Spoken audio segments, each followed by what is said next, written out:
A paz do Senhor a todos. Aqui quem vos fala é o irmão Pablo. Hoje nós vamos estudar a parte 2 do estudo A Devoção a Jesus Cristo. Nós vimos a parte 1 domingo passado e hoje nós iremos dar prosseguimento ao estudo. Vamos ao estudo.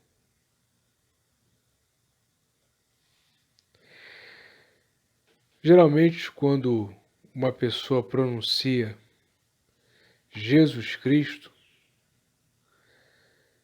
muitas pessoas acham que Cristo é um nome, é um sobrenome. Mas, na verdade, Cristo é um título. O que acontece é que antes era Jesus o Cristo e depois foi abreviado Jesus Cristo. Então isso acaba parecendo que é um nome. Jesus, o primeiro nome, e Cristo, o sobrenome. Mas, na verdade, Cristo é um título, que vem da palavra grega Christos. Aí aparece a palavra, a transliteração,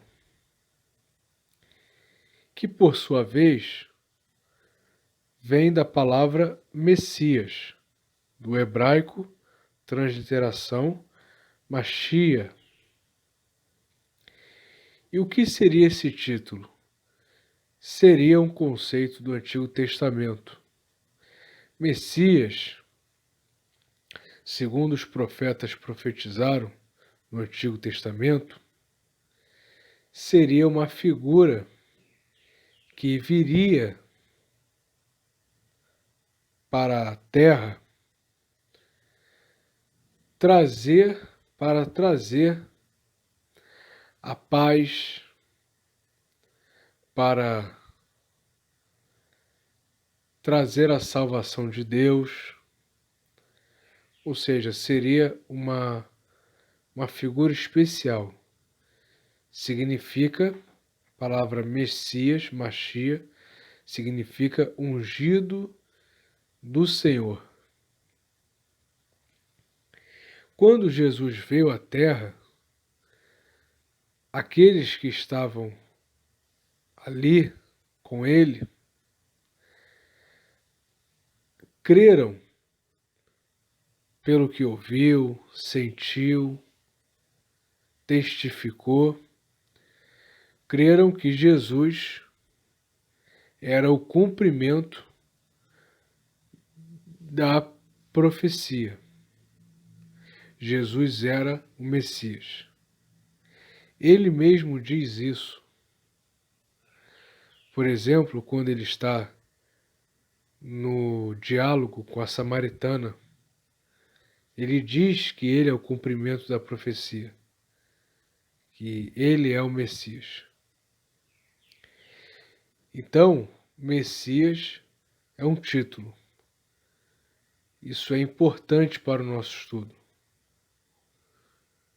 É um dos motivos de Jesus ser a centralidade da nossa fé.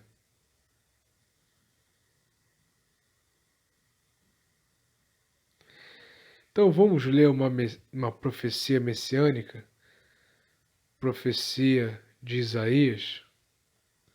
Isaías capítulo 9, versículo 6. Porque um menino nos nasceu, um filho se nos deu, e o principado está sobre os seus ombros, e se chamará o seu nome, Maravilhoso, Conselheiro, Deus Forte, Pai da Eternidade, Príncipe da Paz. Versículo 7.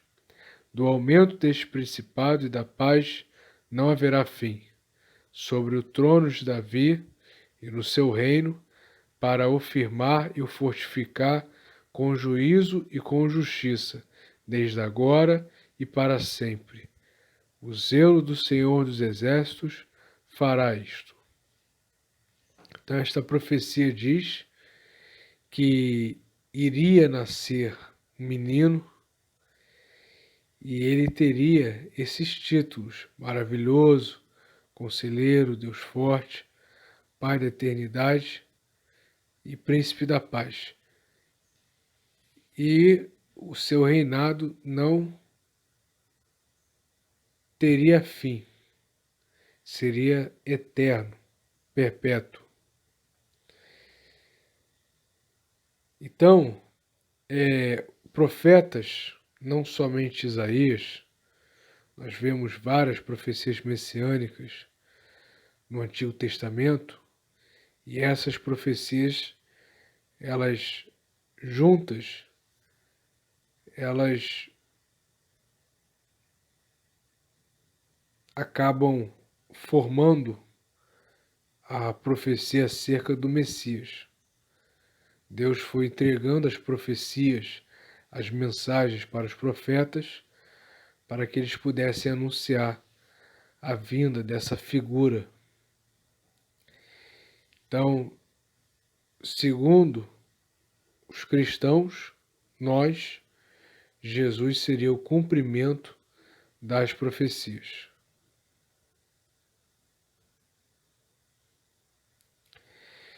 Então agora nós vamos ver alguns relatos, 2 relatos do Antigo Testamento que nós podemos enxergar a figura de Jesus, a pessoa de Jesus.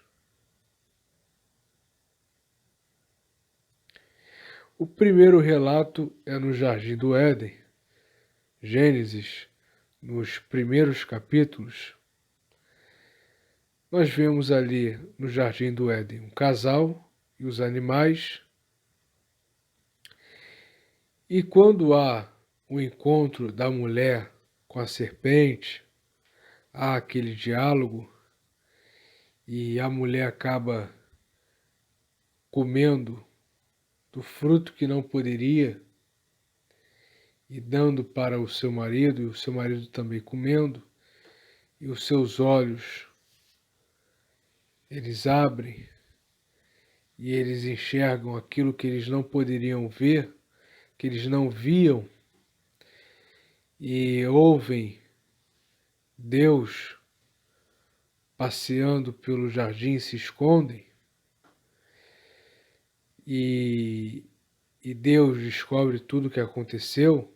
Há ali uma confissão, e Deus começa a julgar e começa a proferir as sentenças. Quando Deus está falando as sentenças, ali há uma profecia. Ali diz que haveria uma mulher que iria dar à luz a um menino, uma semente, e essa semente pisaria na serpente e a serpente morderia o seu calcanhar. Então, essa profecia, ela está falando de Jesus Cristo. Por quê? Porque quando houve a expulsão do casal do Jardim do Éden, houve ali o surgimento do pecado e da morte, né? O que nós conhecemos ali é o pecado original. Então, antes de Jesus, todos eram herdeiros de Adão. E após Jesus Cristo, quando nós nos convertemos, quando nós aceitamos Jesus como nosso Senhor e Salvador, nós nos tornamos herdeiros de Cristo. Por um homem entrou o pecado, por outro homem o pecado saiu. Então, a partir da expulsão, há o estabelecimento do pecado e da morte. E Cristo é aquele que vai tirar o pecado e a morte através do seu sacrifício. Então, quando há essa profecia, já é uma profecia se referindo a Cristo.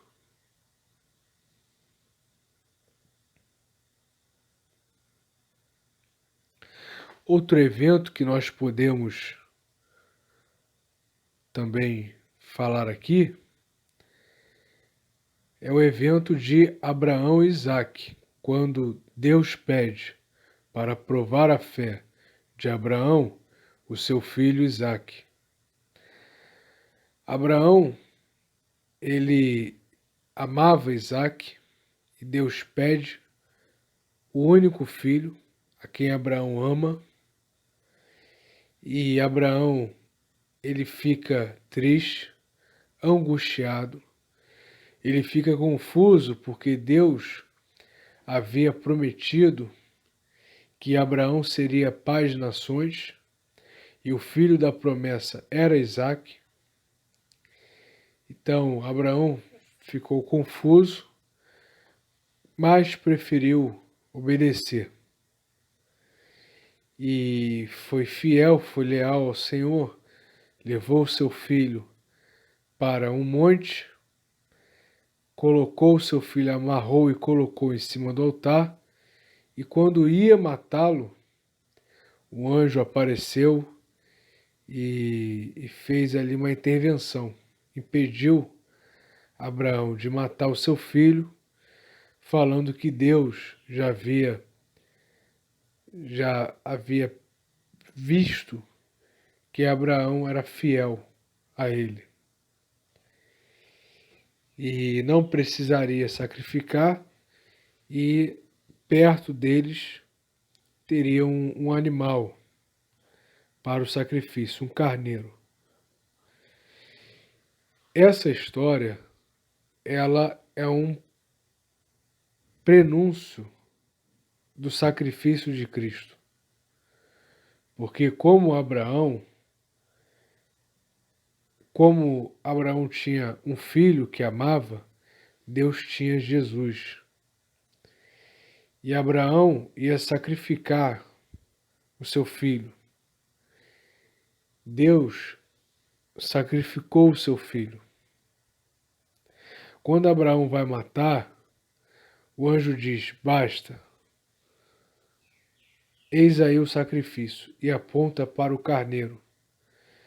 Nós sabemos que Jesus, dos símbolos que representam Jesus é o cordeiro. João capítulo 1, versículo 39. Eis o cordeiro de Deus que tira o pecado do mundo. Então, nós vemos essa figura do cordeiro representando Jesus.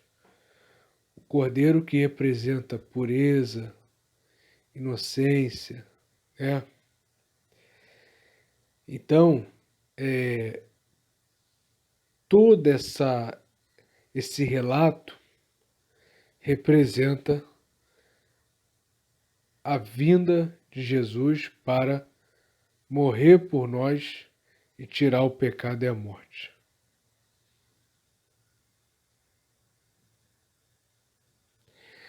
Os eventos do Antigo Testamento apontam para Jesus, pois ele é a completude da revelação, o ápice do plano de Deus, do plano de salvação de Deus.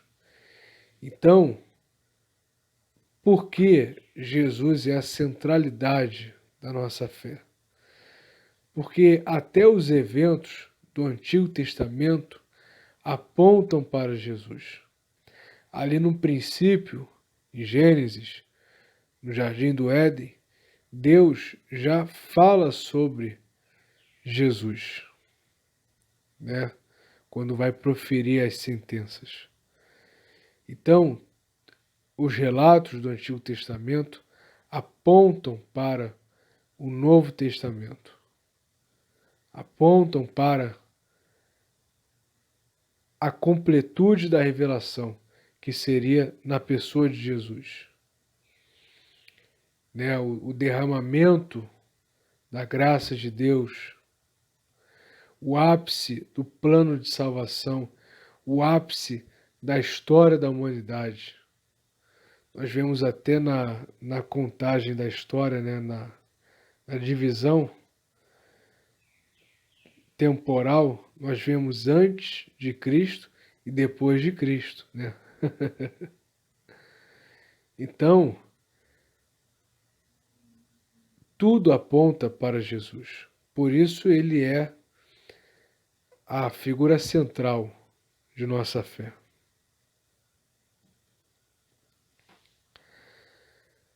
Primeira Pedro, capítulo 1, versículo 10. Da qual salvação inquiriram e trataram diligentemente os profetas que profetizaram da graça que vos foi dada.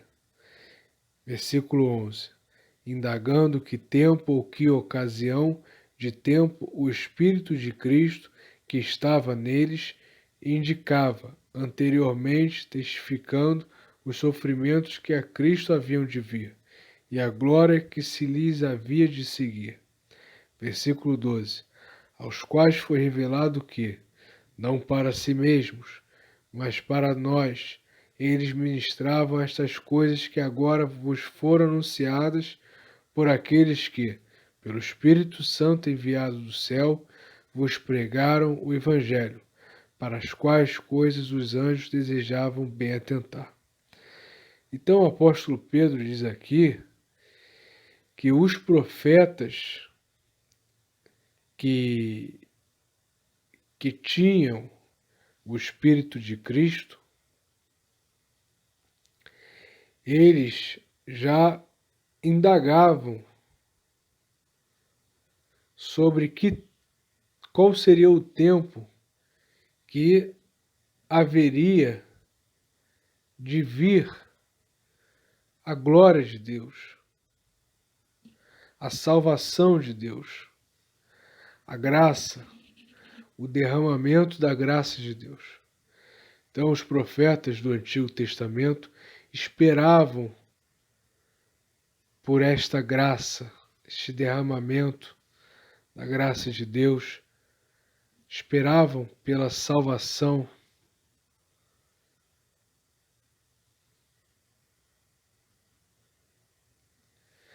Autoridade de Jesus Cristo. A autoridade e proeminência de Jesus Cristo se dá pela sua missão salvífica na terra. Sendo o próprio Deus encarnado, Jesus salvou a humanidade do pecado e da morte e ensinou a todos como viver em comunhão com Deus e os homens. Então, Jesus, ele tem uma autoridade e proeminência na fé cristã.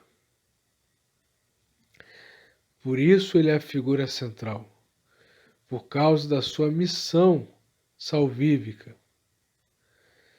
Deus entregou seu Filho, Deus Pai, entregou seu Filho, entregou Jesus, para que Jesus morresse por nós.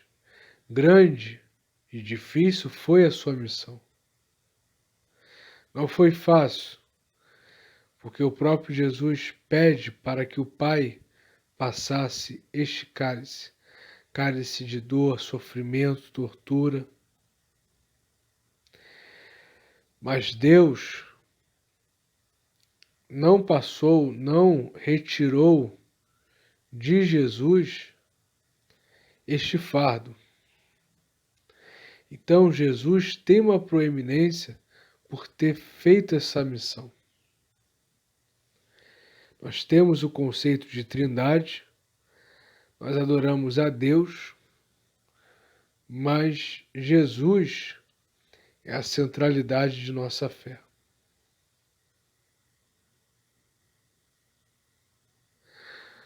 Um texto que testifica é Filipenses capítulo 2, versículos 5 a 11. Vamos ler. Versículo 5. De sorte que haja em vós o mesmo sentimento que houve também em Cristo Jesus. Versículo 6.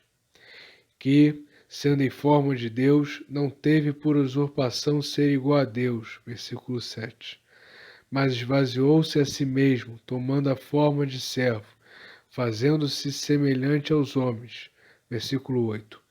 E achado na forma de homem, humilhou-se a si mesmo, sendo obediente até a morte, e morte de cruz. Versículo 9. Por isso também Deus o exaltou soberanamente, e lhe deu um nome que é sobre todo o nome. Versículo 10. Para que ao nome de Jesus se dobre todo o joelho dos que estão nos céus e na terra e debaixo da terra. Versículo 11. E toda língua confesse que Jesus Cristo é o Senhor, para a glória de Deus Pai. Então, segundo o apóstolo Paulo, Jesus, ele se esvaziou, tomou forma de servo e se fez semelhante aos homens, se igualou aos homens, mesmo sendo Deus. Ele não teve por usurpação ser igual a Deus.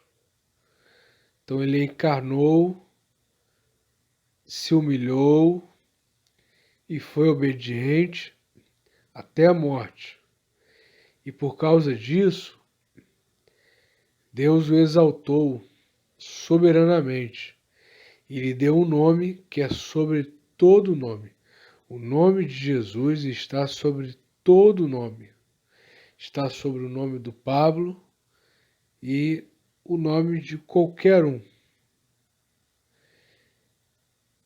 Para que ao nome de Jesus, versículo 10, se dobre todo o joelho dos que estão nos céus, na terra e debaixo da terra. Ou seja, para que todas as pessoas prestem reverência a Jesus, reconheçam a sua autoridade, a sua soberania. Versículo 11. E toda língua confesse que Jesus Cristo, Jesus o Cristo, Jesus o Messias, é o Senhor, para a glória de Deus Pai. Ou seja, Senhor, senhorio, é o cabeça. Então, Jesus recebeu a autoridade do Pai, foi exaltado pelo Pai, pois cumpriu a missão, se fez homem, esteve aqui conosco, passou a mensagem de Deus na forma de homem, fica mais fácil para nós entendermos, né? Então, Cristo, ele é, mais uma vez repito, a figura central de nossa fé.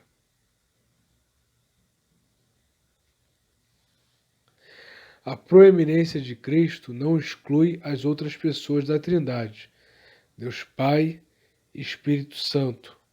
A mensagem do Evangelho diz que somos salvos por Cristo, mas o Pai está intimamente ligado a nós através do Espírito Santo.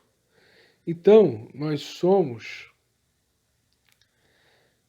estamos ligados a Deus Pai através do Espírito Santo. Quando vamos orar, oramos a Deus Pai em nome de Jesus, e quem leva a nossa oração, quem intercede por nós é o Espírito Santo. Mas existe uma proeminência de Cristo, porque Deus o exaltou e colocou o seu nome acima de todo nome que existe, e que existiu e que vai existir. Aqui nós temos dois conceitos e precisamos falar disso. Na aula passada, eu trouxe o conceito cristocêntrico. O que seria cristocêntrico? cristocentrismo. É quando Jesus assume o lugar central. É a teologia que coloca Jesus no centro, como a centralidade da fé. Mas não exclui as outras partes da Trindade, as outras pessoas, Deus Pai e Espírito Santo. Tem um outro conceito que se chama cristomonismo, cristomônico, que é colocar Jesus como o centro, né, Cristo como o centro, mas excluindo Deus Pai e o Espírito Santo. Então, o certo não seria cristomonismo, e sim cristocentrismo, colocando Cristo no centro da pregação, no centro dos louvores, do louvor, colocando Jesus no centro, mas não excluindo Deus Pai e o Espírito Santo. Então, quando você ouvir uma pessoa falar, a mensagem, essa pregação foi cristocêntrica, sabe que ela quis dizer o quê? Que Cristo foi o centro da mensagem, mas Deus Pai e o Espírito Santo não foram excluídos. João capítulo 14, versículo 6. Respondeu Jesus: Eu sou o caminho, a verdade e a vida. Ninguém vem ao Pai a não ser por mim. Então, Jesus, ele mesmo se coloca como o caminho para a pessoa ir a Deus. Para a pessoa ir a Deus, ela precisa ir através de Jesus. Jesus é o mediador. Jesus é o caminho, é a salvação. É através de Jesus que nós obtemos a salvação, a reconciliação com Deus. Gálatas capítulo 2, versículo 20. Já estou crucificado com Cristo e vivo, não mais eu, mas Cristo vive em mim. E a vida que agora vivo na carne, vivo-a pela fé do Filho de Deus, o qual me amou e se entregou a si mesmo por mim. Então, quando você for viver a fé cristã, fazer suas práticas religiosas, oração, ler a Bíblia, jejuar, saiba que Cristo é a centralidade de nossa fé. Nossa fé se chama fé cristã, cristianismo, porque nós somos seguidores de Jesus Cristo. Nós cremos que Ele é o caminho para se obter a salvação. Ele morreu por nós e nos salvou. Morreu pela humanidade para salvar a humanidade, reconciliá-la com Deus.